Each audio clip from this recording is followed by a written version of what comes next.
আসসালামু আলাইকুম ওয়া রাহমাতুল্লাহি ওয়া বারাকাতুহু। সম্মানিত ভিউয়ার্স, আজকে আমি আপনাদের সম্মুখে একটি ভিডিও নিয়ে হাজির হয়েছি।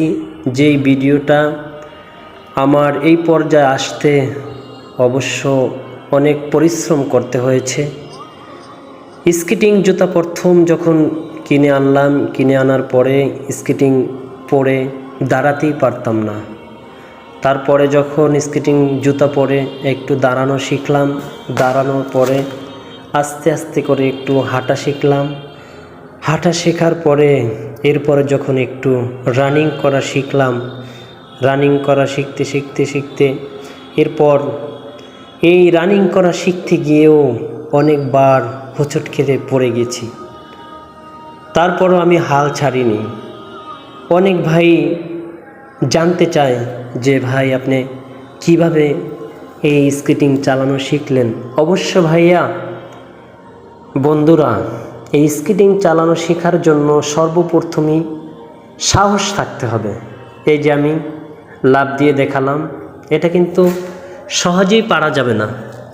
প্রথম একটু বেগ পেতে হবে, কষ্ট পেতে হবে, কষ্ট করতে হবে। কষ্ট করার পরে আস্তে আস্তে রানিং করা সম্ভব, লাফ দেওয়া সম্ভব, এক পায়ে চালানো সম্ভব।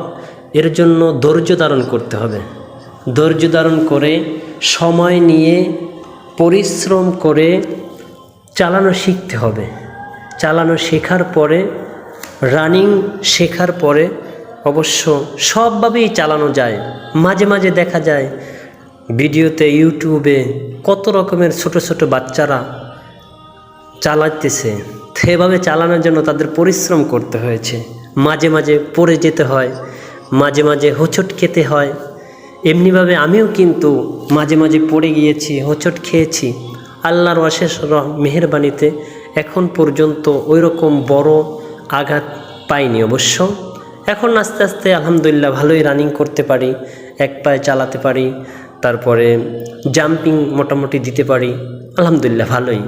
তো এই জন্য যে সমস্ত ভাইয়েরা স্কেটিং জুতা চালানোর জন্য ইচ্ছা পোষণ করছেন, চালাতে চান, তারা অবশ্য সর্বপ্রথম জুতা কিনে আস্তে আস্তে করে হাঁটতে হবে।